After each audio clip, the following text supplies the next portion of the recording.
Para abordar el tema de la psicología organizacional, quizás uno cuando mira qué puede hacer un psicólogo en una organizacional, son muchísimos los temas, ¿sí? Son muchos los temas que uno podría abordar desde la conducta humana. Sin embargo, yo les traigo una propuesta en aras de poder abordar temas significativos, y es la siguiente. Vamos a hablar un poco de la historia de la psicología organizacional y vamos a determinar cuando el hombre empieza el trabajo como tal, hace más o menos 10.000 años, vamos a hablar de 3 olas, y vamos a ver que ya desde ese momento se empezaba a entender y había la necesidad de una ciencia que empezara a ver al hombre no como una persona, una máquina que tenía que hacer una tarea, sino que también, como lo plantea Lewin, es una persona que está influida por un estado de ánimo, y que de ese estado de ánimo depende el desarrollo de sus tareas. Entonces ahí vamos a hablar algunos elementos, vamos a ver algunas aproximaciones conceptuales de la psicología organizacional. ¿Qué es la psicología organizacional? Si bien se parte de la psicología, pero hay unos conceptos muy importantes que también vamos a abordar allí.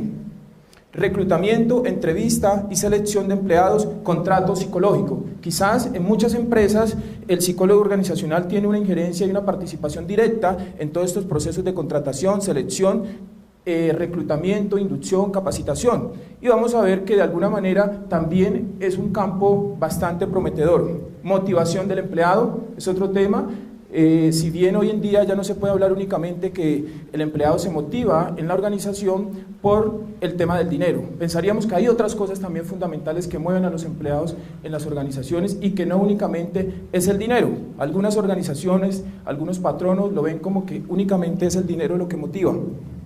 Vamos a hablar también de conducta grupal, equipos y conflicto. Cada vez que en una organización se establece un equipo de trabajo, nace una gran oportunidad de conflicto. Y hay que mirar el conflicto no como algo harto, como algo cansón, sino como una oportunidad para poder transformar. Y algunos teóricos dicen que en organización donde no existan conflictos, hay problemas.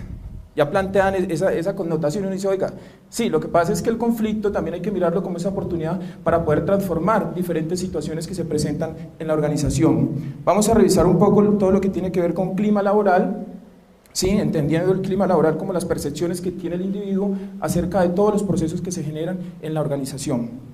Y finalmente vamos a revisar estilos sociales de las personas, que tienen que ver con diferencias individuales o teorías de la personalidad. Cómo ciertas personalidades en la organización para algunos cargos son más asertivas, pero para otros cargos no son muy funcionales. Eso también es muy importante. Entonces, este es como el temario que vamos a trabajar durante esta hora y 30 minutos vamos a estar en preguntas. Bien, entonces les decía que vamos a centrarnos en 3 olas importantes. La primera ola habla de una ola agrícola, ¿sí? En esta ola agrícola se presentan algunas actividades muy importantes. La ola industrial, ¿sí? Que tiene que ver con todo el urbanismo y la revolución industrial, y una ola de la informatización. Entonces, en esas 3 olas nos vamos a concentrar. Bien, vemos que en la ola agrícola, que ha pasado más de 10.000 años, se dan algunos desarrollos bien importantes, ¿sí? En esos desarrollos bien importantes se empieza a hacer hachas de piedra, todo el proceso del hombre en el campo, de cómo podía empezar a trabajar la tierra, cómo podía empezar a arar la tierra. Desde ese momento ya se empieza a ver un concepto de trabajo como tal. En ese momento nacen algunos desarrollos muy importantes, ¿sí? Descubrimiento y creación del fuego, que genera ciertas transformaciones bastante significativas en ese momento para el concepto de trabajo. Seguidamente vemos el dinero, ¿sí? El dinero no se representaba por algo tangible y se hablaba de trueque, es decir, la gente para esa época, yo tengo manzanas, entonces yo necesito peras, yo le entrego manzanas y usted me entrega peras. Había un concepto de trueque como tal, ¿sí? En ese concepto de trueque también se hablaba del cobre, también se hablaba de algunos textiles, y se cuenta que en Asia, para esa fecha, Asia, pues como ustedes lo saben, es un país arrocero, y el arroz se convertía en ese sinónimo de dinero. Sí, entonces los asiáticos intercambiaban ciertos productos que ellos necesitaban por arroz, ¿sí? Por la abundancia que, como ustedes saben, lo manejan hoy en día. Familia y trabajo por sexos. Este concepto de la familia, que la mujer se quedaba en la casa cuidando a los niños, vemos que remota hace 10.000 años, y uno ve que hoy en día en algunas familias, en algunas regiones, todavía impera ese concepto, y dirían algunas mujeres, hay hombres machistas que de pronto quieren que la mujer se quede en la casa al cuidado de los hijos y que no vaya a la organización a trabajar, ¿sí? Entonces, para esa época, la mujer se quedaba en sus malocas, ¿sí? en sus construcciones primitivas, cuidando a sus hijos, mientras el hombre iba a trabajar. Ya cuando los hijos empezaban a tener ciertas edades, ellos iban a acompañar la producción, ¿sí? Acompañar la producción que se hacía en cadena en ese momento, ¿sí? La producción del trabajo y el horario de trabajo no tenían un horario como nosotros hoy en día, 8 o 6 de la tarde, sino que ellos se movían por las estaciones, por la ubicación del sol. Entonces eso les da un significado importante cuando la jornada ya había terminado, ¿sí? Y era un poco autocrático en términos de los patronos. O sea, ahí el empleado no tenía una participación directa en decir, yo quiero hacer esto, yo propongo esto, no. Era lo que el patrono sugeriría, y él se convertía en una persona que iba a cumplir únicamente órdenes. Entonces eso también es un aspecto muy importante. El aprendizaje y estilo de dirección, como les decía, ese aprendizaje se daba de manera oral, es decir, los patronos indicaban a los subordinados de qué manera debían desarrollar las tareas. Ahí no había mucha sofisticación del trabajo ni nada de ese tipo de actividades, sino que era algo como muy, vuelvo a insistir, autocrático. La seguridad en el trabajo era algo que ustedes saben que para esta época las labores eran labores pesadas, es decir, no había muchas herramientas, no había mucha tecnología, y el hombre tenía que desarrollar ciertas actividades que demandaban pues unos indicadores físicos bastante importantes. Y allí los sacerdotes, para esa época, la información, ellos manipulaban la información. O sea, ustedes saben que la iglesia siempre ha tenido como un control sobre el Estado, ya hoy en día uno no lo ve tanto, pero para esa época los sacerdotes y la iglesia eran los que manejaban toda la información que se generaba en torno a las empresas, ¿sí? Entonces ese es algún referente de la ola agrícola. Miremos la ola industrial y el urbanismo, ¿sí? En la ola industrial y el urbanismo hay unos principales inventos. Allí ya nace la máquina de vapor, ¿sí? Ya para la revolución industrial, y ustedes saben que la revolución industrial es donde la revolución industrial, la Primera Guerra Mundial y la Segunda Guerra Mundial, hay una gran oportunidad para los psicólogos, ¿sí? Y es donde se generan una serie de desarrollos que ya los vamos a revisar. Entonces, en este momento, los principales inventos y herramientas de trabajo, la máquina de vapor, que dio origen a la transformación de energía eléctrica, de vapor en energía eléctrica, ¿sí? Y esto pues generaba un gran impacto en todos los procesos que tenía que ver en ese momento en las empresas. En el aspecto económico hay unos cambios radicales, y ahí ustedes conocen de pronto un libro de Adam Smith que habla de las riquezas de las naciones, que finalmente revoluciona un poco el concepto de riqueza, ¿sí? Y que hoy en día uno revisa, cuando uno lee a Adam Smith, uno dice, oiga, hay ciertas cosas que se siguen manteniendo y que algunos países son protagonistas en esos aspectos, ¿sí? Y allí eso juega un papel significativo en ese orden de ideas. División del trabajo. Entonces ya en la revolución industrial se empieza a ver que el trabajo hay que dividirlo. Entonces nace un concepto de outsourcing o tercerización de servicios, donde algunas empresas entregan sus servicios para ganar tiempo en la operación a otras empresas, ¿sí? Entonces ya empieza una jerarquización en el tema del control de la empresa, y ya hay unos subordinados, ya hay un jefe, hay un director, hay una persona logística. Entonces empieza a dar todos estos movimientos que son significativos para la comprensión de la organización. El dinero pues ya no dependía tanto del tema simbólico, sino que ya el dinero empiezan a salir los billetes grabados, y es lo que ya todos conocemos, que de alguna manera se empieza a movilizar, ¿sí? En los Estados Unidos cuentan algunos teóricos que había más de 8.000 billetes con diferentes denominaciones, con diferentes grabados, con diferentes conceptos de valor para el intercambio de productos. Ya ahí se empieza a regularizar un poco, y es donde tiene un control claro sobre esos procesos. Y hoy en día ustedes ven con el tema del euro que se empieza de todas maneras en algunos países a centralizar las monedas, a centralizar las economías, ¿sí? Dicen que posiblemente a Colombia les toca eso, pues no sabemos si nos van al tema del euro, pero pues ya el dólar nos tiene también un poco controlados, diría yo, y es una moneda que se vuelve cambiaria en cualquier momento. El aprendizaje, ya el aprendizaje se hizo en escuelas industriales, es decir, las empresas empezaron a entender que era muy importante enviar a sus empleados a capacitación para mejorar la mano de obra, para ser especialistas en las tareas que estaban desarrolladas. Entonces ya empieza un concepto de formación, de capacitación y de inducción. ¿Por qué? Porque habían tareas muy complejas en ese momento y que debían ser mejoradas por parte de los empleados, porque algunos de ellos no tenían un conocimiento, una formación especializada en esas tareas que se les habían asignado. Y un dato muy importante, y nace la invención de la píldora anticonceptiva. Con la píldora anticonceptiva, entonces ya la mujer puede ir a la organización a trabajar. Inicialmente, cuando nace la píldora, pues revoluciona un poco el tema del concepto de la mujer en la organización. Y cuando la mujer inicia a ir a la organización, esta mujer tiene un papel significativo porque allí la empezaron a emplear en algunos trabajos como servicios, comercialización, atención al cliente. Entonces ella empieza ya a meterse en la organización concretamente. Vemos esta última ola, que es la ola de la informatización, y la ola de la informatización quizás es la ola que todos estamos viviendo. Y es quizás una de las olas que ha transversalizado el mundo, porque hoy en día todos nos movemos en términos de la información, en términos de ¿qué? Del correo, en términos de la página, en términos de la virtualidad, de la formación y learning, de todos estos procesos que de alguna manera siguen vigentes. ¿Sí? Allí uno dice, bueno, ¿y cómo fue que nació el computador? Resulta que el computador no nace como una idea crítica, sino que nace por una inquietud de un señor, Charles Babbage, que él dice, él era matemático y quería mejorar algunos procesos. ¿Sí? Quería mejorar algunos procesos, y en esta mejoría de procesos se dio cuenta que los ordenadores podían hacerlo más rápido.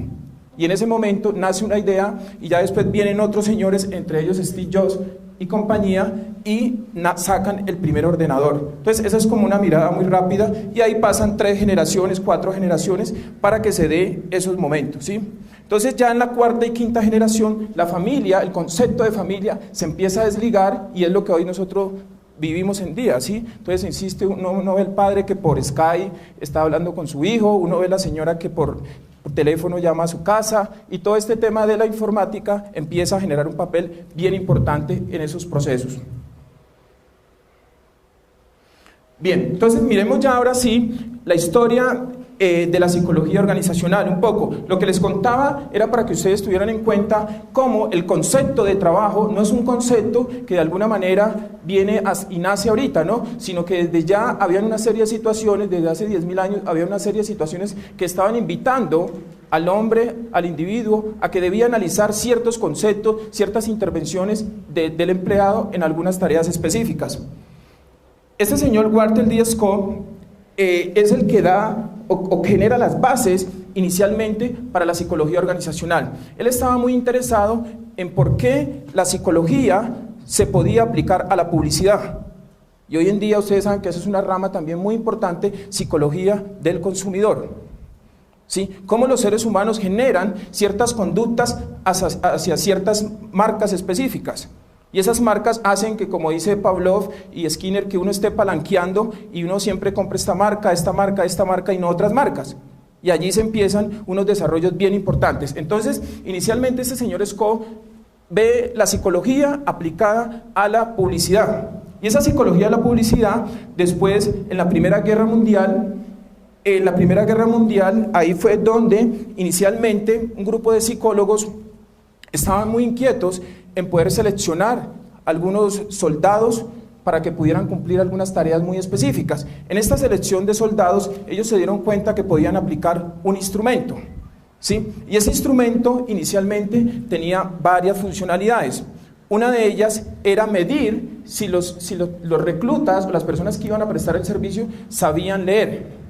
La otra función era que si realmente esa lectura tenía unos procesos cognitivos y era interpretada y se dirigía ciertas conductas a partir de esa lectura. Es decir, yo leo algo y a partir de esa lectura genero un cambio en mis prácticas. Entonces, esos instrumentos inicialmente tenían esa funcionalidad, ¿sí? Finalizada la Primera Guerra Mundial, estos instrumentos que desarrollan estos psicólogos para seleccionar soldados empiezan a aplicarse a las empresas ya en ese momento. Entonces, es decir, un instrumento que nació para seleccionar soldados se empieza a llevar a las escuelas y a las empresas para seleccionar a los empleados. Entonces, ahí ya empieza un desarrollo significativo, porque más de 2.000 psicólogos se empiezan a preparar para de alguna manera empezar a decir, para ciertos cargos se necesitan algunos perfiles específicos. Entonces fue un cambio significativo que ustedes saben que hoy en día también muchos psicólogos organizacionales se dedican a este tema.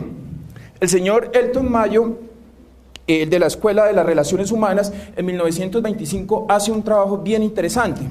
Él va a una fábrica outdoor y identifica que algunos empleados, cuando se introducen algunos estímulos, mejoran las tareas que se le han asignado. Una de ellas era el tema de la iluminación. Entonces, Elton Mayo veía que en ciertas horas los empleados, cuando se le bajaba la intensidad o se le aumentaba la intensidad de la iluminación, su trabajo era más productivo. Otro de los ensayos que hizo Elton Mayo fue que cuando los empleados estaban en jornadas laborales, introducía estímulos, es decir, personas externas a la organización iban a visitar a los empleados y a observar las tareas que ellos realizaban. Se dio cuenta Elton Mayo que la actividad productiva aumentaba cuando estas personas eran vistas desarrollando sus tareas. ¿Sí? Ahí viene y introduce un concepto también, el descanso. Elton Mayo se dio cuenta que cuando generando unos periodos de descanso para los empleados, eso de alguna manera garantizaba que cuando se reengancharan nuevamente en su tarea, lo hicieran con una mayor fuerza. Entonces, Elton Mayo ahí introduce un tema muy importante y es el concepto humanista de la psicología aplicado a la organización, porque hasta el momento el ser humano se consideraba una máquina, es decir, usted tenía que producir en cadena una serie de actividades, pero a la organización no le interesaba cómo se sentía, qué pensaba, cuáles eran sus metas, cuáles eran sus proyectos, sino que usted debía producir en masa porque la organización de alguna manera debía ser rentable, ¿sí? En la Segunda Guerra Mundial, ya lo había dicho, nacen unos conceptos importantes y es el tema de la ergonomía. ¿Sí? El concepto de ergonomía tiene un desarrollo y un impacto significativo, porque se dieron cuenta que de alguna manera el empleado, ante ciertos contextos, era muy importante que la tarea que le fuera a desarrollar, el contexto fuera adecuado, que le permitiera desarrollar esa tarea. ¿Sí? Entonces, allí los psicólogos toman fuerza y desarrollan todo un concepto de ergonomía y de salud ocupacional que hasta hoy se mantiene. Entonces, mirando un poco la historia de la psicología organizacional, hay tres teorías importantes, ¿sí? La teoría de Elton Mayo, que les decía, teoría de las relaciones humanas, y algunas teorías clásicas con Taylor y Fayol, que de alguna manera buscaban mejorar los procesos. Es decir, Taylor y Fayol estaban muy interesados en cómo la gente podía ser más eficiente en la organización, cómo la gente podía ser más productiva en la organización. Mientras Elton Mayo, él le interesaba era cómo la persona, si se estimulaba, si se le reconocía en la organización, podía ser más productiva. Entonces miremos que hay unos conceptos bien interesantes. Mientras Taylor y Fayol pensaban que vamos a producir más, Elton Mayo decía, oiga, nos interesa mirar al individuo en la organización como un ente que está afectado por unos sistemas, y en la medida que yo intervenga cada uno de esos sistemas, el ser humano es más productivo. Esa era la gran preocupación de Mayo, ¿sí? Y teoría de las organizaciones como sistemas es otra teoría que es naciente y que funda el tema de la psicología organizacional. ¿Por qué? Porque el ser humano, así como dicen las organizaciones, están compuestas por sistemas. Si tú y yo somos un sistema y si nos afecta algo, pues como seres humanos no vamos a funcionar de la misma manera. Eso mismo pasa en las organizaciones y la teoría de los sistemas lo explica muy bien en ese sentido. Cuando se afecta el sistema de recursos humanos o se afecta el sistema financiero, pues la organización sufre algunos cambios en su entorno. ¿Que es más productiva o es menos productiva? Depende cómo se afecte en términos de mejoramiento o en términos de selección. Bien. Entonces, ya revisando esta parte de historia y un poco de dónde nace la psicología organizacional, miremos algunos conceptos que ustedes ya han trabajado, ¿sí? Uno de ellos es la psicología. Sabemos que la psicología hay diferentes definiciones, pero lo que nos interesa que es una ciencia que le permite o que está interesada en entender un poco la conducta humana. Es decir, cómo el ser humano y por qué el ser humano se comporta de ciertas formas en diferentes contextos.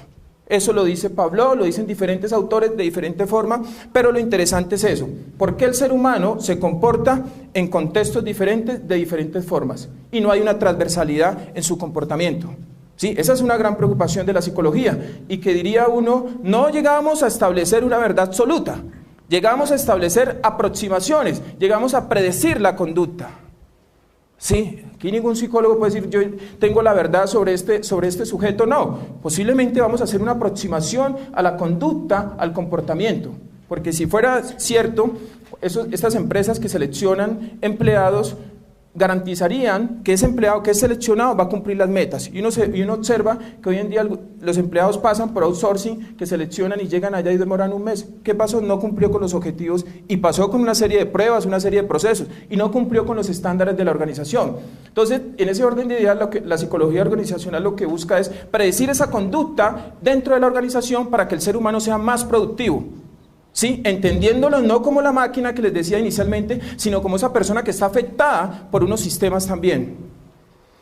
La conducta, pues ya saben ustedes, son acciones y reacciones del sujeto ante diferentes estímulos del ambiente. Y esa, en unos términos ya de Skinner y de condicionamiento operante y clásico, ya vemos que ante un estímulo, pues hay una respuesta. ¿Sí? Otros modelos dicen no, que no hay respuesta, sino que estamos afectados por sistemas y los sistemas son los que determinan nuestras conductas. Podría uno decir también, ¿sí? Eso tiene que ver con los sistemas. Y esa conducta organizacional, ya vemos que es cómo el individuo se comporta en una organización. Y uno se tendría que hacer unas preguntas muy profundas. ¿Por qué hay ciertos empleados en las organizaciones que son más eficientes que otros? Y ganan el mismo salario y ocupan el mismo cargo. Pero hay unos que son más eficientes que otros. Uno diría, ¿qué pasa en ese empleado que es más eficiente? Ese empleado que no le importa quedarse 2 horas más, llegar más temprano, pero está concentrado en una tarea, en un objetivo. Pero hay el otro empleado que no le interesa, no hizo el trabajo, no hizo el informe, no busca ir un poco más allá, sino únicamente lo que le solicitan. Esa es una gran pregunta que tiene que hacerse la psicología. ¿Sí? ¿Qué pasa allí en ese empleado? ¿Será que no está bien, no está acorde con la tarea? ¿Será que esa tarea no cumple sus deseos, sus expectativas? ¿Sí? Pero para llegar a una aproximación de esa conducta tendríamos nosotros que primero hacer una evaluación concreta que es la única que nos va a permitir aproximarnos a esa conducta. Bien, y la organización, ¿sí? Ustedes saben, hay múltiples conceptos de organización, pero aquí lo que queremos entender es que esa organización es un sistema donde hay un grupo de personas que se reúnen para desarrollar actividades coordinadas con un fin específico. Y ese fin específico es que la organización sea más útil y que la organización de alguna manera pueda cumplir esos proyectos o esas actividades que tiene o que se ha fijado. Bien, miren ustedes, aquí analizando este gráfico dice, ¿por qué no estás trabajando? No le vi llegar, jefe. ¿Sí? ¿Por qué no estás trabajando? Entonces dice, no le vi llegar, jefe. Y uno diría, ¿y hay empleados así en la organización? ¡Claro! El jefe no está, ellos están haciendo otras cosas. Y uno diría que le aportan a la organización, yo creería que en un 98% no. Le aportan a sus intereses personales, a sus expectativas, a sus miedos, a sus tristezas, pero no a lo que la organización en ese momento necesita. Y uno ve que hay empleados que sí, cuando el jefe no está, pues de alguna manera hacen otras actividades. Volviendo un poco a Elton Mayo dice, lograr la armonía dentro de la empresa vinculando la productividad con el estado de ánimo de los trabajadores. Miren eso tan importante, vincular la productividad de la empresa con el estado de ánimo de los empleados. ¿Sí? Yo pensaría que siempre que llega un empleado a una organización, hay un libro que se llama Administración por Valores, y es coger los valores que trae el individuo y hacer un cruce con los valores de la organización y ver de qué manera esos valores que tiene el individuo son compatibles con los valores de la organización. Bien interesante, ¿sí? Y se habla de selección por valores. Sí, es decir, usted es un candidato para tal cargo, lo vamos a seleccionar por valores, pero vamos a determinar, hay un test de Alport que mide un poco el tema de los valores y Valanti, y dice, usted tiene estos valores, estos son los valores de la organización, ¿de qué manera son compatibles? Si no son compatibles, no puede estar. Un ejemplo muy claro son los bancos. ¿Sí? Uno de los valores de los bancos habla de la responsabilidad y la honestidad, y lo que se busca es en los procesos de selección determinar al máximo la honestidad o la responsabilidad de ese empleado, porque son valores propios, son valores transversales de la organización y que no son negociables. ¿Sí? Entonces, de alguna manera, lo que se busca es que haya una relación muy clara con ese tipo de actividades. Entonces, miren ustedes lo que dice Elton Mayo, y él lo dice de una manera muy rápida, y es estado de ánimo con conceptos de la organización. Y uno diría, ¿sus empresas hacen eso hoy en día? ¿Se preocupan por sus estados de ánimo? Esa es una preocupación suya, ¿no? Usted ha firmado un contrato y dice que usted tiene que estar de 8 a 6, así si usted viviendo una situación dolorosa, se está divorciando, tenga problemas familiares, el trabajo, el dinero no le alcanza, eso no le interesa a la organización. La organización en ese momento le interesa es que usted cada vez sea más productivo y aporte a esos objetivos que se ha fijado la organización. ¿Sí? Este señor Spector habla y dice, mire, la psicología es una ciencia y de alguna manera tiene que aportarle a la organización. Y es decir, todos esos procesos, todo eso que se habla de la psicología, todos esos conceptos de ciencia se pueden llevar a la organización y se pueden aplicar en todos los aspectos. Entonces ahí hay otro aporte bien interesante. Bloom y Naylor habla y dice, mire, hay unos principios básicos de los seres humanos, y esos principios básicos, cuando una persona llega a una organización, no llega únicamente de cuerpo, llega todo su pasado, todas sus experiencias, todos sus prejuicios, todos sus valores, toda su moral, y lograr sincronizar todo eso que trae la persona con lo que la organización quiere, a veces no es muy fácil, aunque sea un trabajo que los psicólogos quizás estemos trabajando allí para poder identificar y realmente adentrarnos a la conducta de esa persona, porque finalmente es adentrarnos a un mundo desconocido. ¿Sí? Y hay veces uno dice, hay manipulación de pruebas, entonces dice, esta persona ya ha aplicado en todas las empresas y le pregunta a uno, ¿sí, ¿has aplicado esta prueba? Sí, el Barté 8 campos. El de los muñequitos, hubo una conferencia sobre ese tema. ¿Sí? Entonces ya todos, y algunas personas son inquietas y buscan en internet y dicen, el puntico, ¿cómo lo hacemos así para que demuestre que yo soy el centro del mundo y que estoy conectado con el mundo? ¿Sí? Entonces allí viene una tarea bien importante y es precisamente poder identificar todo eso que no es evidente en el ser humano, ¿sí? Eso que no es evidente en un proceso de selección y que de alguna manera sí hay una responsabilidad directa por parte del psicólogo que encarna eso y que de alguna manera le han delegado esa función en la organización. Sally Knight habla de un estudio de los comportamientos del individuo. Él dice, mire, la psicología organizacional se basa en estudiar los comportamientos del individuo y estos comportamientos del individuo están influenciados por otra parte que la organización muchas veces no tiene en cuenta. ¿Sí? Y es esa parte oculta. Usted llega, pero no miran un pasado. Hay procesos de entrevista donde le preguntan al empleado, ¿usted con quién vive? ¿Usted dónde ha trabajado? ¿Usted qué hace los fines de semana? Precisamente esas preguntas, hay veces que el entrevistado se siente como que se le están metiendo en un mundo propio. Sí, pero es una forma de poder sacar algunos elementos allá que le permitan a la organización visualizar en qué contexto se mueve ese empleado. ¿Sí? ¿Cuáles son sus afanes? ¿Cuáles son sus motivaciones? ¿Y de qué manera? ¿Cuáles son las expectativas? Y finalmente la empresa tendría que ser muy consciente y decir, oiga, este empleado durante el proceso de entrevista tiene unas expectativas que desbordan lo que la organización le puede brindar a ese empleado. Y en algún momento tendría uno que ser muy honesto y desistir de ese empleado, porque es muy bueno. Y ustedes han escuchado que algunas empresas, hojas de vida en términos académicos y de formación, que usted está sobrecalificado para esa empresa. Y le dicen a usted en la entrevista, no, es que usted tiene un perfil que no le podemos pagar el salario que se merece. ¿Sí? Hay gente que lo acepta, hay gente que no, pero hay gente que lo acepta en contra de su voluntad porque sabe que el cargo que le van a asignar tiene dos condiciones, diría yo, malosas. Una es que no va a ser muy competente y dos, que el salario pues no va a responder a sus expectativas. Entonces usted acepta ese trabajo y dice, yo lo voy a aceptar mientras consiga otro. Entonces, ¿qué hace usted? Como el muñequito. Cuando su jefe no está, pues usted está haciendo otras cosas, buscando empleo, ¿no? Como esas. Porque pues es algo que usted dice, voy a estar aquí como escampando por un momento. Bien, miremos este esquema de reclutamiento, entrevista y selección de empleados, ¿sí? Este es un proceso que toda organización, valga la redundancia y la consonancia, organizada vive, ¿sí? Es decir, uno dice, contratar a un empleado es todo un proceso, donde un psicólogo tiene una participación, yo diría, que de las más importantes. Una vez desde la gerencia se haya aprobado la vacante y ya se haya desarrollado el perfil. Entonces miren ustedes en este esquema que les presento que de alguna manera existe la vacante, ¿sí? Cuando ya existe la vacante, la gerencia o el área determinado a una vacante, viene un análisis funcional del cargo. Es decir, no es crear cargos por crearlos. Realmente uno en el análisis puede determinar si el cargo es necesario para la organización o no es necesario.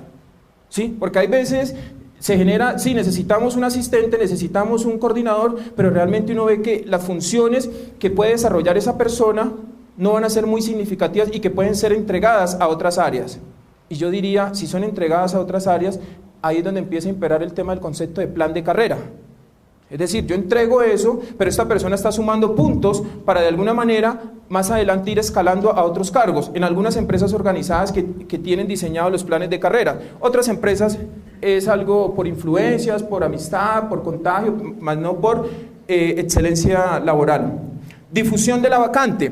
Cuando se abre la oportunidad de difundir la vacante en la organización, hay dos fuentes. Una, la fuente interna, y otra, la fuente externa. Las fuentes internas, uno diría, si bien en una organización, cuando hay un cargo, a veces es importante promover a los empleados, ¿sí?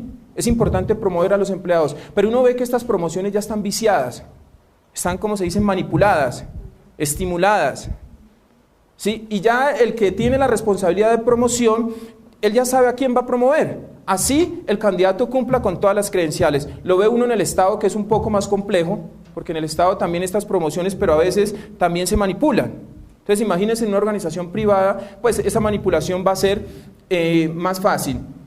Cuando estas publicaciones se hacen de manera externa, el psicólogo o la persona que hace esa publicación tiene una gran oportunidad, y es detallar al máximo cuál es el perfil del candidato que va a llegar a la organización.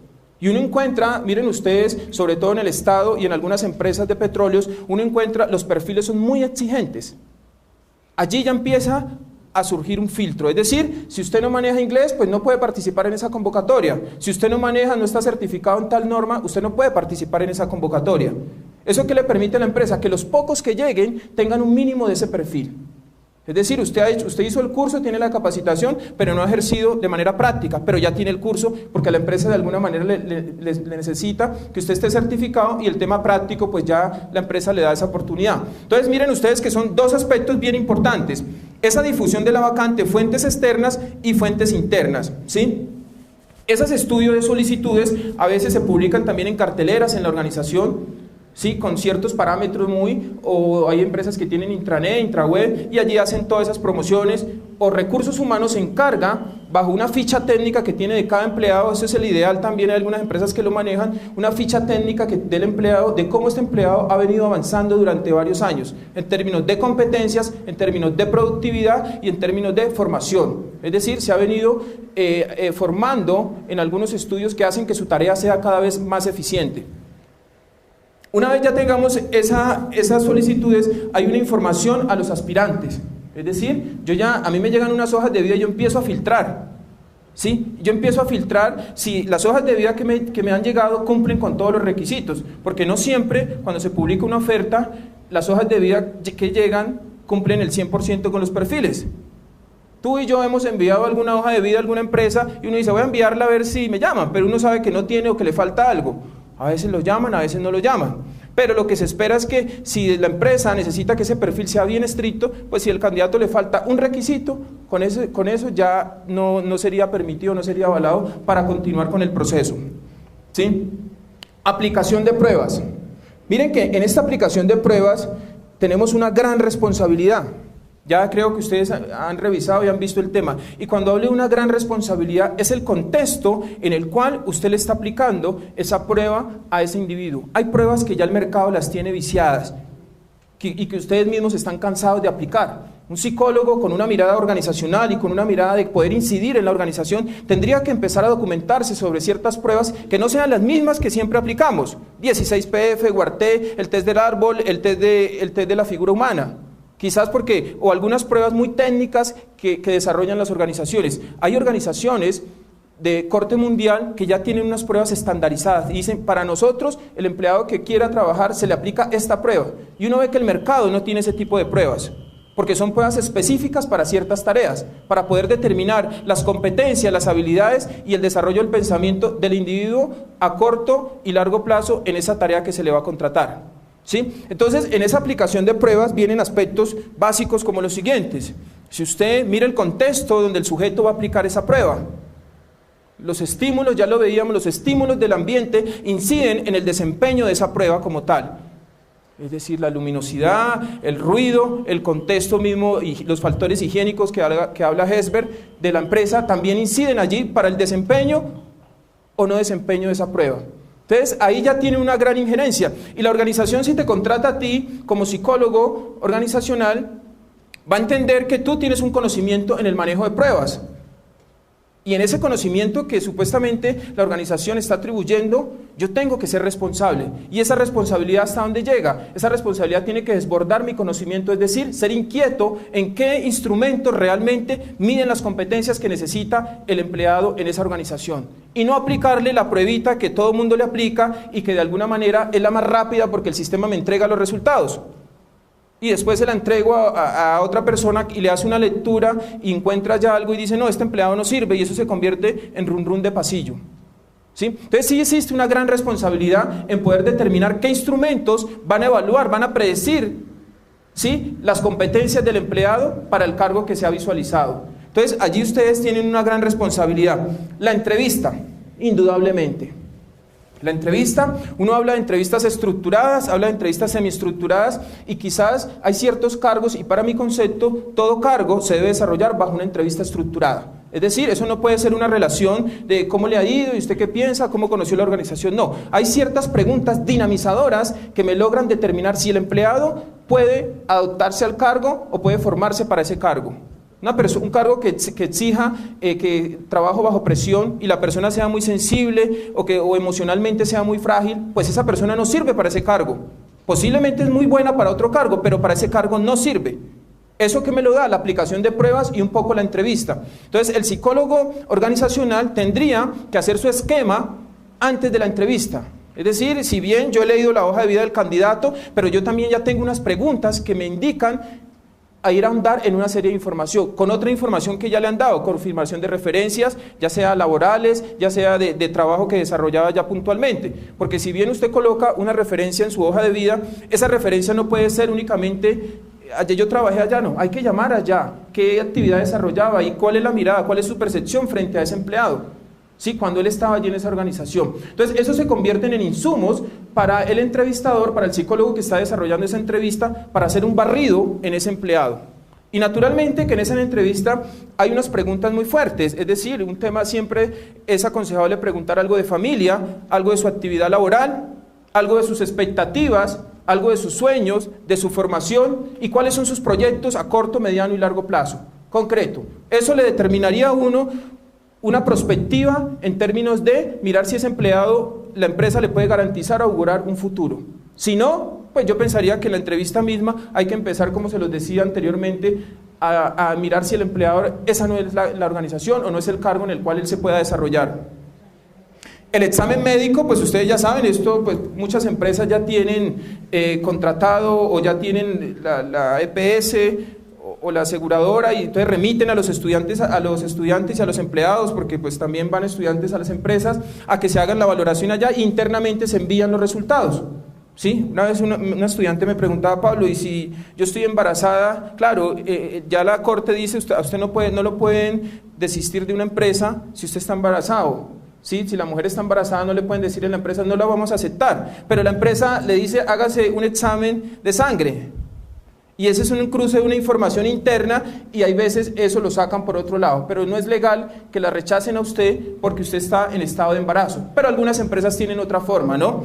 Algunas empresas muy hábiles allí le dicen a usted, debe ir a tal empresa y allá le van a cobrar 50.000 por los exámenes médicos. Sí, ya cuando eso pase me robaron de una vez. Usted buscando trabajo y que llevando plata, pues eso no hay una consonancia frente a una necesidad y una oportunidad. Y hay unas empresas que lo hacen de todas maneras y algunos de ustedes han caído también en ese juego, ¿no? Contratación. Ya el tema de la contratación ya es un aspecto muy concreto, legal, en términos de las tareas, de lo que se va a desarrollar allí. Sí, inducción y entrenamiento. Yo pensaría que cuando el empleado se le hace la inducción y el entrenamiento, hay que enamorar a ese empleado de la organización. Y cuando uno enamora a alguien en un concepto responsable es contarle las cosas buenas y también las cosas malas. En un concepto responsable, si usted sabe que en su organización no pagan el día 30, pues tiene que decirle en el proceso de inducción, mire, aquí a veces pagan los 30, pero del 30 al 5. Eso a mí me parece algo que genera como una confianza, ¿no? Y hace parte de algo que vamos a hablar ahorita del contrato psicológico. ¿Sí? Muchas empresas, y eso uno diría, eso es algo elemental, sí.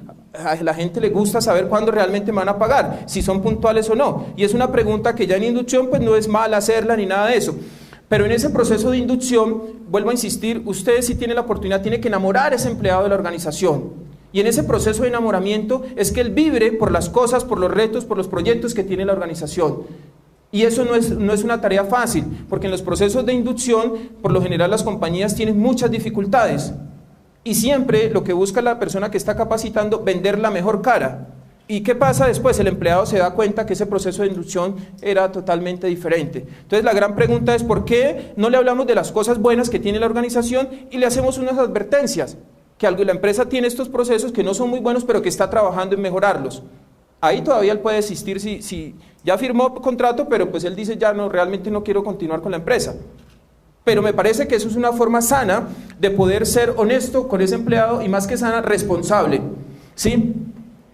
Estos que están en rojo, estos aspectos que están en rojo, los cuadritos que están en rojo los resalté porque me parecen que son los aspectos más importantes donde el psicólogo organizacional tiene una gran injerencia. Y en esa gran injerencia, pues ya les había dicho, análisis ocupacional, información a aspirantes, aplicación de pruebas, entrevista, inducción y entrenamiento, hojas de vida. Algunos analizan, comparan hojas de vida, ¿sí? Y esas hojas de vida, de alguna manera usted puede tener el criterio si pasa a segunda instancia o no pasa, o de ahí no cumple con ese requisito. Uno diría, cuando uno analiza hojas de vida, uno encuentra muchas cosas, errores de ortografía, información que no concuerda con una cosa, es decir, el empleado acá dice que hizo un curso y uno analiza, pero bueno, en ese momento estaba trabajando y no hizo, pero ¿a qué horas hizo el curso? Si él dice que era intensivo, muchas cosas de esas. Entonces ya uno empieza a determinar que ese es un candidato que no vale la pena citarlo a una entrevista. Usted se ahorra un gran tiempo allí, ¿sí? Algunos jefes o algunos directivos de organizaciones seleccionan por fotos también, ¿sí? Entonces las mujeres depende del chico y los hombres depende de la chica.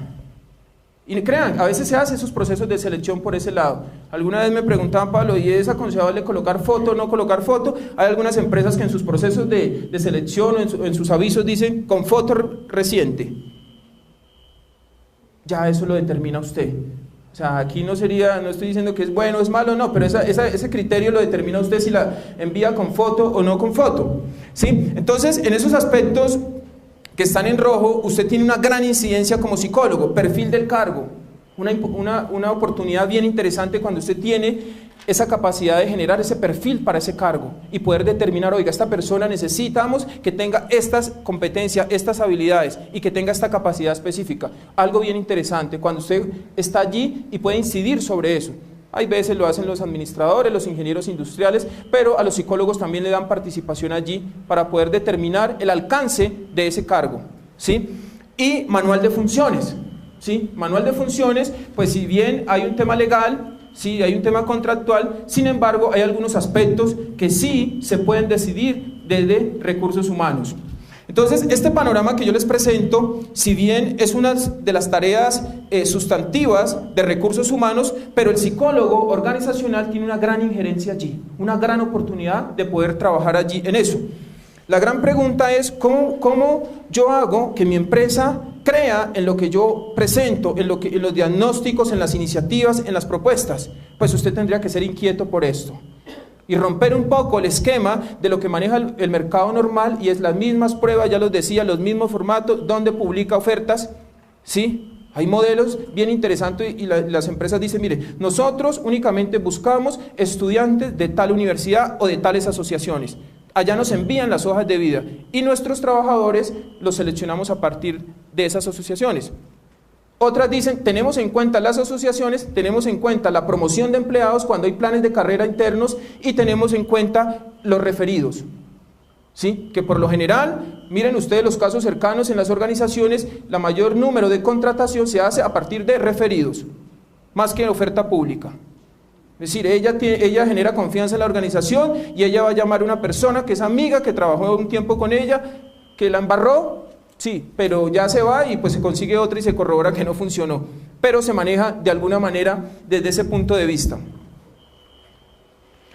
Bien, miren ustedes el contrato psicológico, ¿sí? Aquí este muñequito nos muestra algo interesante y dice, le vamos a firmar un contrato de 5 minutos y luego ya veremos.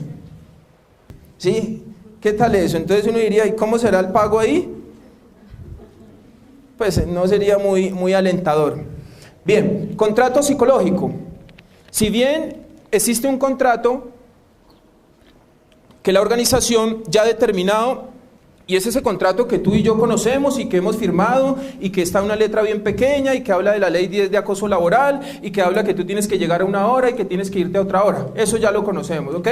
Pero existe un contrato que diría yo es el más importante y ese no se firma, ¿no? Este contrato psicológico no se firma, pero este contrato psicológico se asume por parte de las percepciones del empleado que va a ingresar a la organización y la organización hacia el empleado. Es decir, yo hago una promesa de valor y esa promesa de valor me tiene que conducir a que el empleado se deba movilizar por ciertas normas y por ciertas actividades que no están en ese contrato explícito o ese contrato escrito. ¿Sí? Y algunos autores, Rousseau nos dice que es un conjunto de creencias individuales y ese empleado cuando llega a esa organización, como yo les decía, él no llega únicamente de cuerpo, hay unos valores, hay unas creencias, hay unas actitudes, hay unas experiencias y él llega con todo eso, que no son evidentes. El hecho de que no sean evidentes no puedo pensar que no existen. Y tú como psicólogo organizacional debes contemplar y tu dimensión de proceso de selección te tiene que llevar a pensar que ese empleado llega con todo ese cúmulo de experiencia también. Y que de eso depende que ese contrato psicológico de alguna manera se mueva o se desarrolle. Uno ve empleados en las organizaciones que llegan con cierta energía, con cierto ánimo y se mantienen. Y llega un momento que decaen y la gran pregunta es ¿qué pasó? Porque el salario no se le ha bajado. Sí, es uno de los aspectos que más le preocupan a los empleados. El salario no se le ha bajado al empleado. Y la gran pregunta es ¿por qué este empleado, si inicialmente era tan brillante, ha decaído su rendimiento? Llegaba temprano, ahora llega tarde. Participaba en las reuniones, ahora no participa, no es propositivo. Uno diría, algo tiene que ver allí, y eso me atrevería a decir, tiene que ver con ese contrato psicológico que de alguna manera se ha formado, ¿sí? Otro autor, Morrison y Robinson, nos dicen que son creencias de los empleados acerca de las obligaciones recíprocas. Es decir, miren, la empresa, yo tengo una obligación con la empresa, pero la empresa tiene una obligación conmigo. Algo tan sencillo, usted la empresa lo envía a una misión, al Amazonas. Para ingresar al Amazonas, las personas que van allá por las condiciones climáticas y enfermedades y eso, deben aplicarse una vacuna. Uno diría, un empleado que de alguna manera sea consciente de esto y dice, oiga, mi empresa me manda 8 días allá de misión. Y yo tengo claro, porque hace unos años yo fui allá al Amazonas y me dijeron que me tenía que aplicar esa vacuna. Y ahorita mi empresa no me está diciendo eso. Esa es una evaluación que hace el empleado y fácilmente se entiende allí un nivel de responsabilidad y de cuidado por el individuo. Y esa valoración la haces tú y la hago yo. Es lo mismo, hay una zona roja y mi empresa me va a enviar allá. Uno diría, la empresa ha entendido eso, que él tiene una familia, que él tiene unos hijos pequeños, que él tiene todo un proyecto y que no es el momento para enviarlo allá y que no deben premiar el tema de las utilidades económicas que me va a representar allá, sino hay una persona de por medio.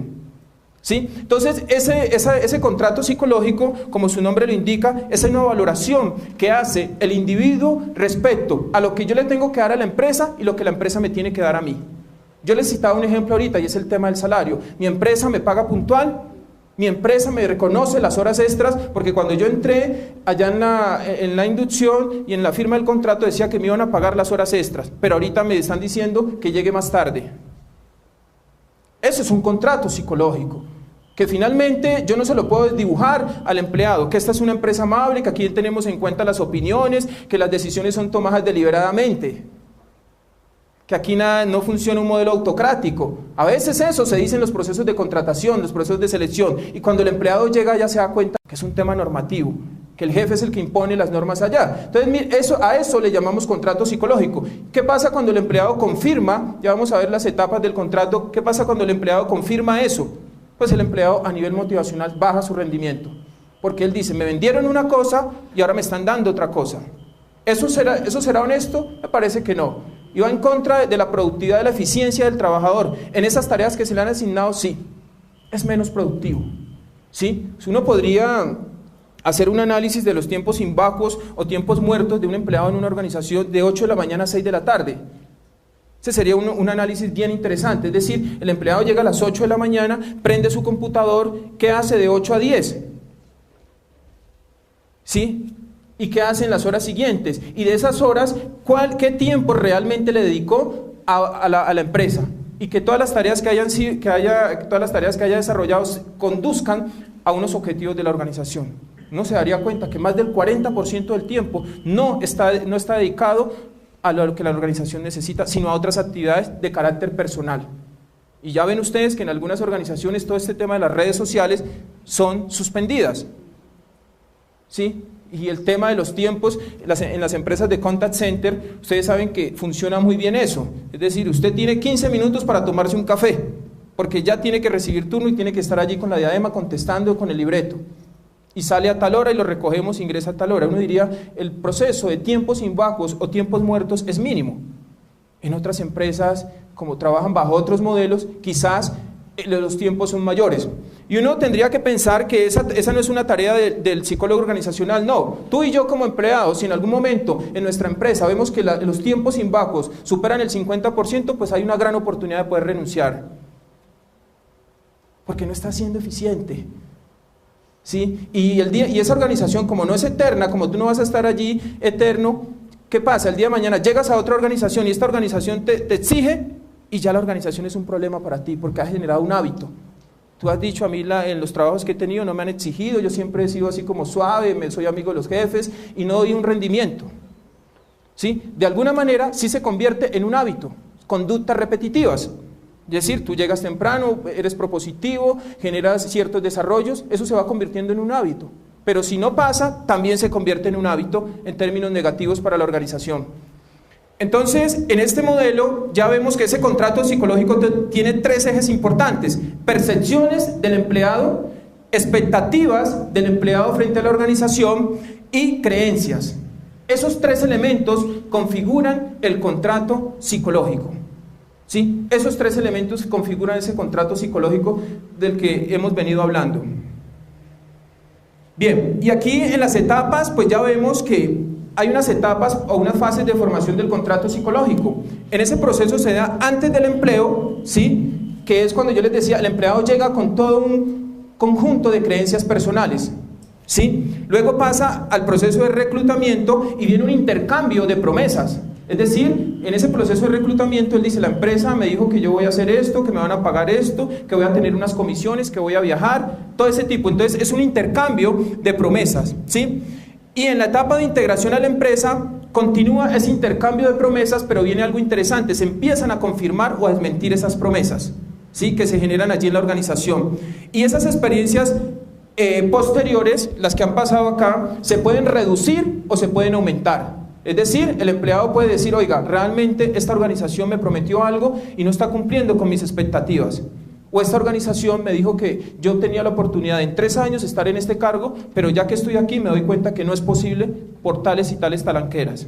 ¿Sí? Entonces, esa es una forma también que el empleado puede confirmar eso, ¿no? En esas revisiones sucesivas, la formación discrepante puede estar continuamente confrontándose. Es decir, el empleado puede volver a la etapa inicial. De las revisiones sucesivas puede decir, oiga, mis creencias personales cuando yo llegué en el reclutamiento me decían esta actividad y no la estoy confirmando. Ustedes, si uno pudiera medir el impacto que tiene esta promesa del contrato psicológico con el rendimiento del trabajador, sería algo bien interesante. ¿Sí? Pocas empresas y pocos estudios han logrado determinar eso. ¿Qué pasa cuando el contrato psicológico que se establece de una manera correcta en términos de rendimiento del empleado en la organización? Eso no lo han hecho, no lo han medido todavía, ¿sí? Pero sería una gran medición que se puede desarrollar allí. Normas sociales.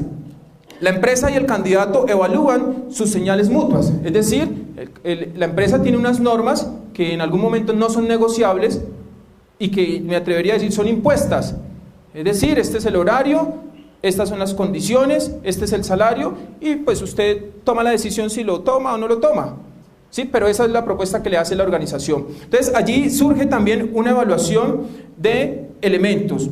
Pasamos a la etapa de múltiples fuentes de información.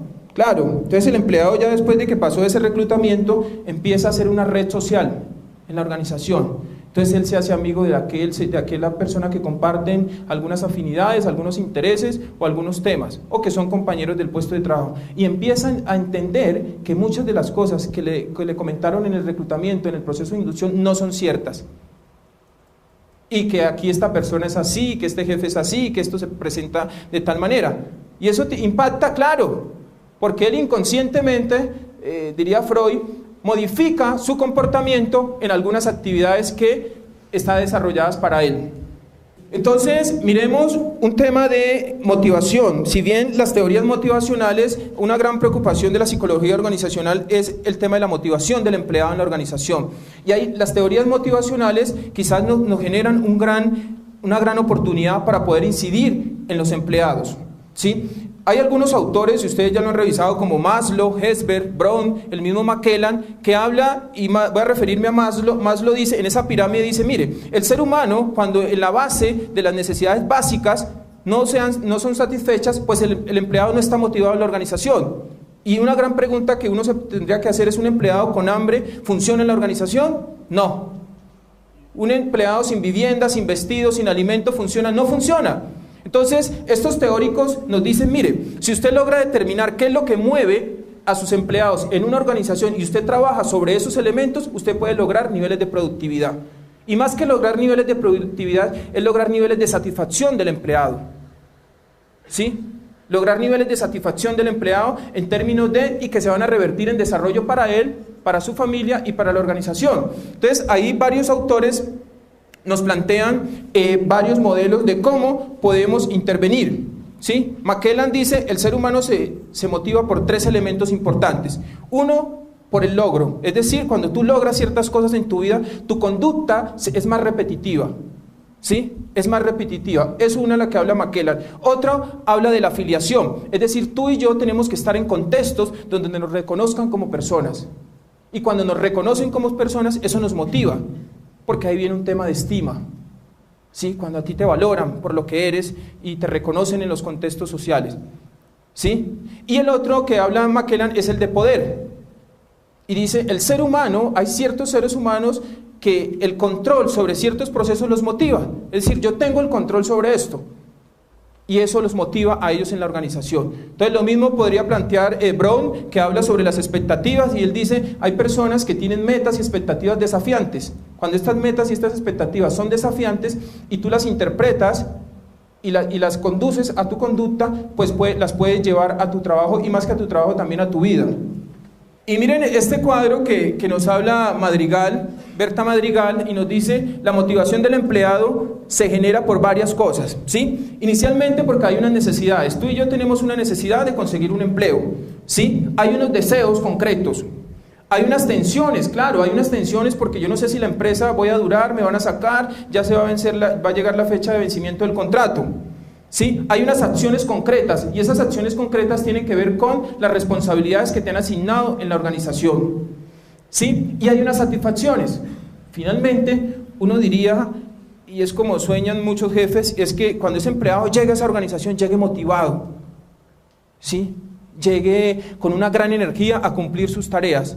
Hay gente que el llegar al trabajo se le convierte en uno de los mayores problemas, y el reloj pasa como el Face, constantemente lo están revisando, ¿sí? A ver si el tiempo pasa, a ver ya qué horas son, y ya a las 11 ya quieren ir a almorzar, ¿sí? Entonces uno diría, no hay una satisfacción concreta allí del empleado, y se tendría que revisar de alguna manera qué es lo que motiva. Un buen ejercicio que debiera hacer recursos humanos o el psicólogo organizacional de la empresa, y es identificar todas las motivaciones de los empleados en la organización. Entonces uno diría a este empleado, ¿qué lo motiva en la organización? Y ese podría ser un buen ejemplo o un buen trabajo que desarrolle recursos humanos, y es identificar las motivaciones de cada empleado en la organización. Y eso es una tarea que el psicólogo, la trabajadora social, el equipo de apoyo, es coger a cada empleado, armar una ficha y adentrarse un poco a sus motivaciones. Y de todas esas motivaciones que se identifiquen en la organización, recursos humanos poder plantear una propuesta concreta y alinearla con las actividades que tiene la organización. Es claro, hay ciertas cosas que recursos humanos no puede cumplir, pero hay otras que sí realmente puede responder y que puede desarrollar en ese orden de ideas. Bien, este es un cuadrito que les estaba comentando ahorita, y son diferentes teóricos que hablan de las teorías motivacionales, ¿sí? Está Lu, está McKellan, está Brown, está Maslow, y habla qué es lo que motiva a los seres humanos. ¿Sí? Uno podría hacer también un ejercicio bien interesante. Estos modelos para todas las organizaciones no son aplicables. Hay organizaciones donde el modelo de Maslow es más funcional por el tipo de negocio de la empresa. ¿Sí? Uno diría el modelo de Maslow para todas estas empresas que tienen tareas de responsabilidad social, de altruismo, de aporte, de desarrollo, es un modelo funcional, pero hay otros modelos que son más económicos, más de actividad, de productividad, y dejan un poco, a veces, experiencias o expectativas del empleado, y se concentran en otro tipo de actividades. Miren ustedes, este slide dice, y por su continuidad, capacidad de comentar la productividad de todo el equipo, el premio al empleado del mes es otra vez para la máquina de café. ¿Sí? ¿Sí? Y por continuidad, capacidad de aumentar la productividad de todo el equipo, el premio del empleado del mes es otra vez para la máquina de café. ¿Sí? Entonces, en algunas empresas, realmente el concepto de premios, de reconocimientos, hay veces, es como que eso se debe entender que se debe dar, pero no se le valora al empleado que ha ido un poco más allá de sus responsabilidades. Si bien no te tienen que estar reconociendo, aplaudiendo cada vez que hagas algo, pero sí tiene que por lo menos tú presentes algo, un informe y diga, gracias, ese informe cumplió las condiciones, eso para ti es suficiente. No tienen que marcarte un cuadro ni hacer un show, no, pero esos detalles tan sencillos de alguna manera generan una motivación y un compromiso con el empleado. Mire, revisemos rápidamente evaluación del desempeño, no me voy a detener mucho en este slide, y es evaluación del desempeño, y voy a referirme a una en especial, evaluación del desempeño 360 grados, ¿sí? En las organizaciones muchas veces la evaluación del desempeño como un juicio, es decir, el empleado llega ya que lo evalúen, llega asustado, temeroso, ¿será que me van a echar? Y el pensamiento inmediato, me van a echar.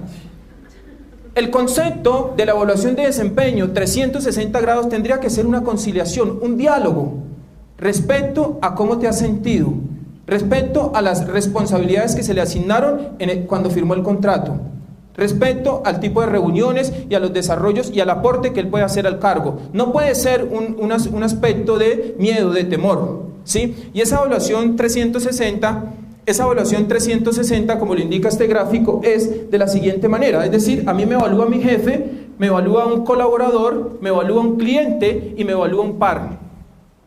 Miren ustedes que cuando esta evaluación 360 se hace en una organización, si mi jefe me tiene, como se dice, tidia o tiene alguna diferencia conmigo, ahí ya no va a ser tan evidente. ¿Por qué? Porque hay otras percepciones, a no ser que me conjugue con los demás para que mi evaluación no sea muy buena.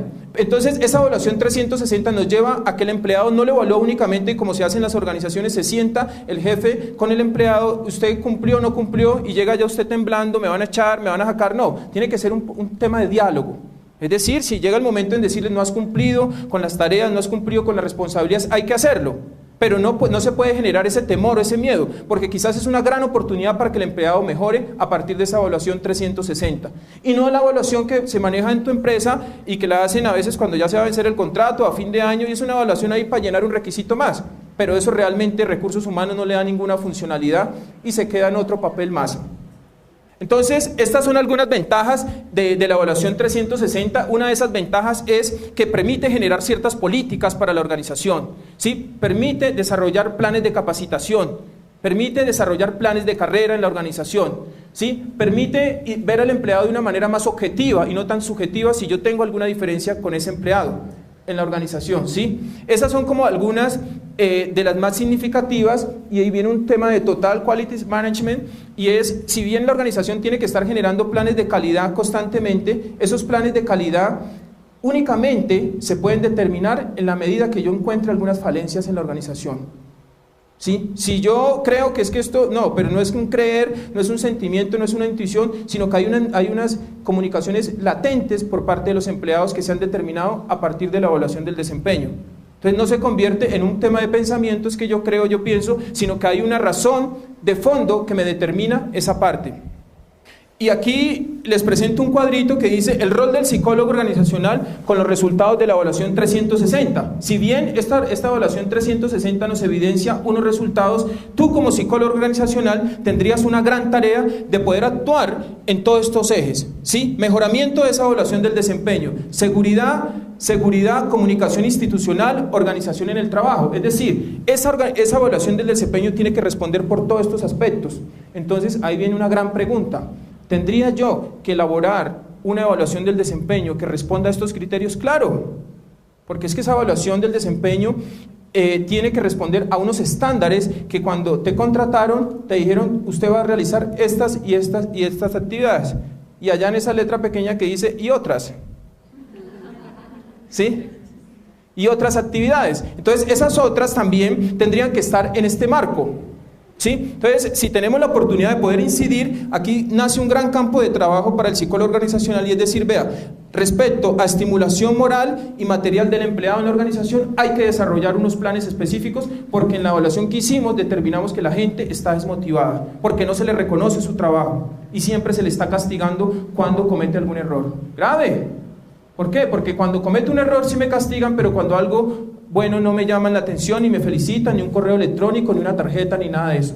Pero apenas cometo el error, ahí sí lo resaltan, ¿sí? Entonces, esto sí nos permite poder llegar a esos elementos. Viene un tema y es conducta grupal y equipos, y más que entrar allí como analizar, ustedes lo saben, en cada equipo, cada grupo de trabajo tiene unas etapas, ¿sí? Y esas etapas, en la primera etapa nace porque algo nos une. Cuando algo nos une, entonces nos llaman en la organización para conformar un equipo, para dar respuesta a un cliente concreto.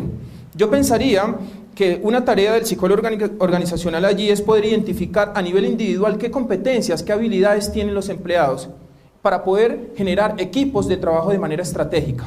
Y no equipos, venga usted y nos reunimos, no. Yo pensaría que si a ti te invitan a una reunión es porque tú vas a jugar un papel estratégico allí, tú vas a aportar. Un empleado que no vaya a aportar allá, pues no lo invitemos, porque él será muy bueno para otras cosas, pero para el tema que nos une no es muy bueno en ese momento. Entonces, el psicólogo organizacional debe tener esa capacidad de poder identificar qué competencias, qué habilidades, qué aptitudes tienen los trabajadores y en algún momento poder armar equipos estratégicos de trabajo.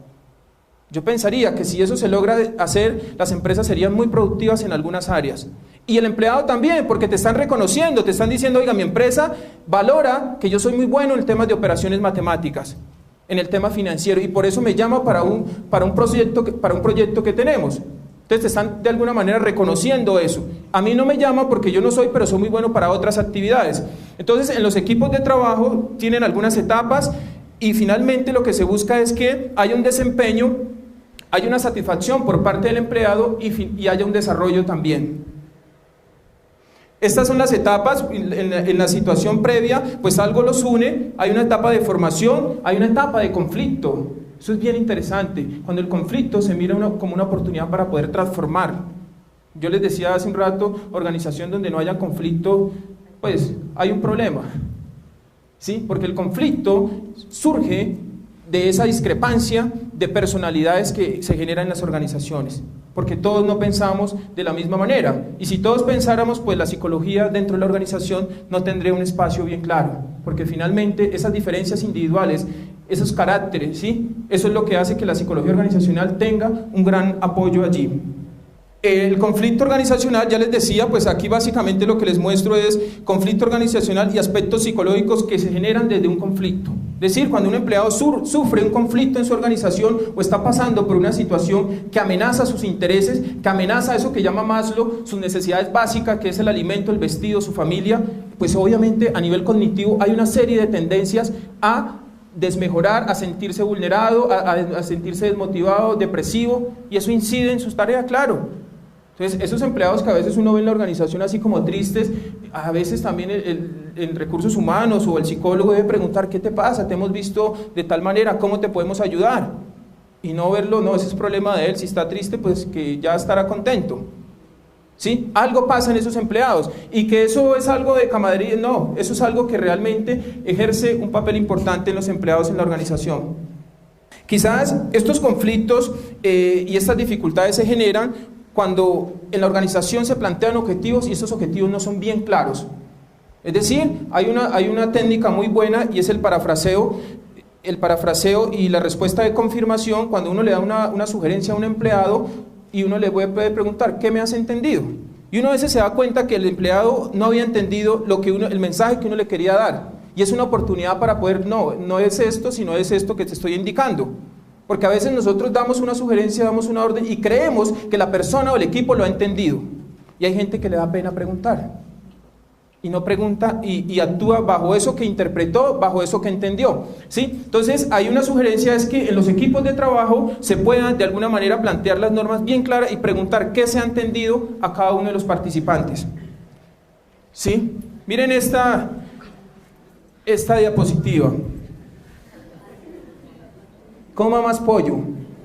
Claro, porque te están atentando con los intereses, nos están matando. Cuando en la organización no nos reconocen. Sí, cuando en la organización nos ven como simple máquinas, pero que también tenemos sentimientos. Y ya Daniel Goleman en su libro de Inteligencia Emocional y Emociones Destructivas lo dice, el ser humano es un 80% emoción. Unos las expresan de una manera y otros de otra forma también, pero somos seres emocionales.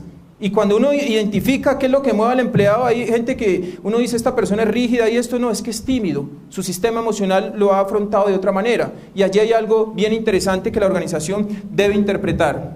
Bien, el clima laboral, si bien cuando hablamos de clima laboral, hablamos de las percepciones que el individuo tiene acerca de la organización. Y esas percepciones se configuran ¿en qué? Políticas, normas, todo el tema de incentivos, misión, visión, valores de la organización. El empleado arma unas percepciones a partir de todo eso que se genera en la organización y es lo que uno a veces escucha en la organización, es que aquí hay un clima pesado. ¿Pero por qué pesado? Porque hay unas normas rígidas, no hay flexibilidad frente a la participación, hay unos horarios muy fuertes, no hay poder de negociación, no hay el tema de permisos. ¿Y eso qué genera? Pues un ambiente que algunos teóricos han llamado clima laboral. ¿Sí? Y hay climas muy agradables y hay climas muy desagradables en ese orden de ideas. Entonces, el clima laboral, si bien es un equilibrio que se tiene que dar entre los comportamientos del individuo y las características propias de la organización, bajo la base de la percepción. ¿Sí? Comportamientos del individuo bajo las características propias de la organización a la base de las percepciones. A eso nosotros le podríamos llamar lo que tiene que ver con clima laboral. Si bien el clima y la cultura van de la mano, es decir, yo no puedo hablar de clima únicamente porque tengo que hablar de cultura organizacional. Y la cultura que la conforma en una organización. Chain hablaba y dice, mire, la cultura en una organización la define los ritos, las creencias, las actividades que se hagan. Eso hace parte de la cultura de una organización, ¿sí? Y eso que hace la organización genera un clima. Sí, hay organizaciones donde el tema del saludo, el tema del afecto es evidente. Hay organizaciones muy rígidas donde tampoco saludan. Y eso hace parte de la organización, es su cultura. Y ejerce un tema en el clima, claro, porque usted percibe a los empleados como rígidos, como que aquí hay conflictos. Y no se necesita a veces ser un experto para usted mirar ciertas áreas en la organización y usted llega y son pesadas por las mismas conductas de cada uno de los empleados, ¿sí? Que no se le ha logrado hacer un trabajo ahí importante. Bien, estas son algunas etapas, ¿sí? Pues como lo dice el slide, hay unas entradas muy concretas, hay una transformación en la organización y hay unas salidas que se revierte, vuelvo a insistir, en conductas de los personas de la organización. Bien, y ya para terminar en este último tema, y es estilos sociales de las personas. Si bien las diferencias individuales o teorías de la personalidad habla que cada uno de nosotros tenemos unas formas específicas de comportarnos y ninguno de nosotros nos comportamos como estamos aquí ahorita en otros contextos. ¿Y eso qué lo determina? Un tema de temperamento y un tema de carácter, donde se ha dicho que el temperamento es diferente al carácter y que hay uno que se puede modificar y que hay otro que es estable como tal, ¿sí? Frente a eso, si bien algunos autores hablan de algunas tendencias y es la persona que es extravertida, el otro que es introvertido, y hay un cruce, de pronto ustedes ya han revisado esto, el que es juicioso y el que es perceptivo, el que es sensible, el que es intuitivo, el que es pensador y el que es sentimental. ¿Qué queremos dar a entender con esto? Que si bien usted en esos procesos de selección tendría usted que identificar qué tipo de dimensión tiene ese empleado, ese candidato. ¿Para qué? Porque en algunos cargos se necesitan personas extrovertidas, para otros cargos no. ¿Sí? Usted para algunos cargos necesita personas que sean analíticas. Aquí en el extrovertido, por ejemplo, es una persona que actúa y después piensa. Sí, y uno diría, para eso es bueno para ciertos cargos, bueno, para la mayoría no. Sí, para la mayoría de los cargos no es muy bueno, pero hay otros cargos donde sí se necesita que la persona sea intuitiva, se necesita tener esa malicia que se le da el conocimiento, la experiencia. Sí, para otros cargos se necesita que usted sea sentimental, sí, que sea emocional, sí, para otros cargos no. Usted tiene que adoptar una posición porque no puede ser negociable. ¿Sí? Entonces miren ustedes que cuando uno analiza un poco las diferencias individuales o estilos sociales de las personas, les da unos elementos importantes, y es a partir de ciertas pruebas yo identifico qué tipo de tendencia de personalidad tiene la persona y así la muevo con los cargos. Por eso la gran importancia de establecer el perfil del cargo. Cuando yo establezco perfil del cargo, decido qué demandas debe tener ese perfil y lo cruzo con estos elementos que están aquí. Y estos otros elementos de estilos sociales, pues están los analíticos, los emprendedores, ¿sí? Los expresivos y los afables. Un expresivo pues, podría funcionar muy bien para cargos que tengan contacto con la gente, pero cargos donde hay que adoptar una posición no se podría un expresivo, porque negocia la organización, o negocia sus tareas o los procesos que le han encomendado. Pero no queremos decir que ese expresivo no sea bueno para algún cargo, es bueno, pero para ciertos cargos no es muy bueno. Lo mismo pasaría con los emprendedores, con los analíticos y con los afables. ¿Sí? Y hay instrumentos que ya nos miden estos elementos, y vuelvo a insistir, los cruza uno con información ya propia del perfil del cargo. Y aquí ya les presento las características organizacionales, y hay unas características individuales que finalmente tienen que definir el comportamiento de los individuos en la organización. Eso es lo que buscamos, que eso que el individuo trae y eso que la organización representa pueda aunar a un comportamiento organizacional. Bueno, este es otro cuadro que tiene que ver con lo que les estaba diciendo, nos explica claramente las áreas donde pueden ser muy buenos los analíticos, los dirigentes, los afables y los expresivos. Entonces nos presenta y nos dice, mire, si su esfuerzo máximo está dirigido a organizar, controlar, relacionarse, involucrarse con las personas, hay cargos que se necesita que el empleado tenga esos elementos, hay otros que no. Entonces esta tabla prácticamente nos muestra son esos elementos.